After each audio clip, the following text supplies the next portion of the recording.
students, welcome to Statisticspedia. Now here today's lecture is all about the properties of chi-square variates. एक बहुत ही important property है chi-square variates की, that is an additive property, and what it states that the sum of the independent chi-square variate is again a chi-square variate. That means suppose if we have x1, it follows chi-square with n1 degrees of freedom. x2 is again another variate which follows chi-square with n2 degrees of freedom, and both are independent. Then additive property क्या कहती है कि अगर आप add कर रहे हो, the sum of the variate is again a chi-square variate with their addition of the respective degrees of freedom. Yes, so this is one of the most important property जिसको हम maximum questions में, competitive exams में, JAM MS में implement करते हैं इस property को. But today's lecture is all about the derivation of the additive property of chi-square variates. So suppose here if we have the k independent chi-square variates, what you have to remember, the variates का जो nature है वो कैसा होना चाहिए, they must be independent. और हर variate की अपनी ni degrees of freedom है respectively. Then what we need to prove is कि their summation, the sum of xi should also follow a chi-square with their addition of the respective degrees of freedom. This we need to show. So here I is varied. यहाँ पे आपके पास कितने chi-square variates हैं? From 1 to k.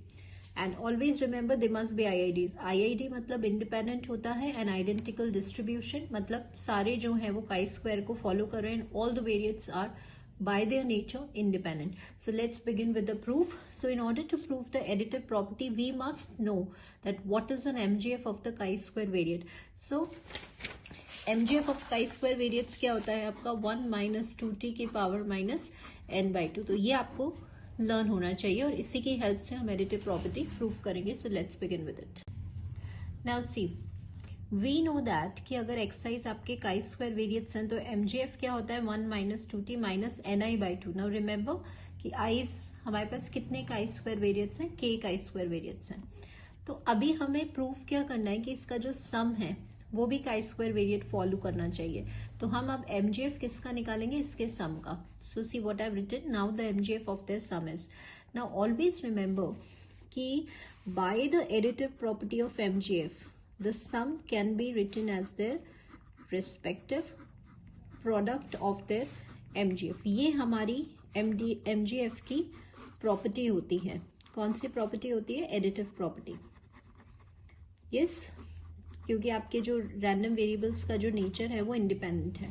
So this is by the additive property of MGF.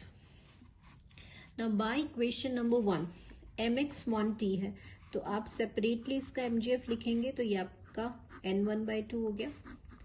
ऐसे ही ये आपका n2 by 2 हो गया और ये आपका nk by 2 हो गया.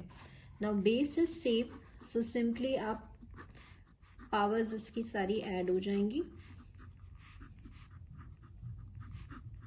नाउ सी, ये किसका एमजीएफ होगा,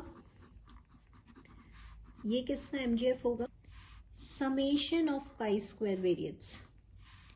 और इसका डिग्री ऑफ फ्रीडम क्या होगा, n1 प्लस n2 है degree of freedom.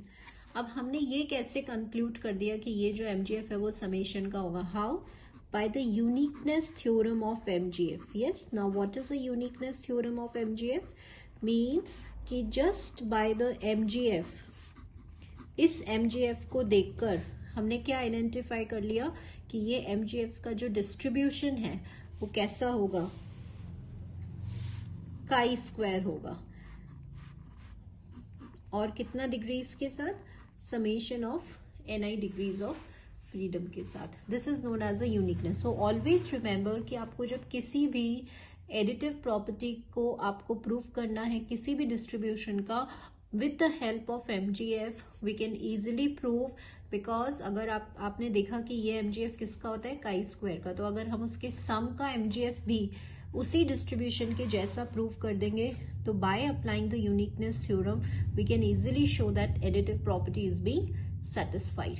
So this is the today's lecture about the additive property, And in the next lecture, upcoming lecture, we will basically try to discuss or implement these properties onto the questions. So thank you, students.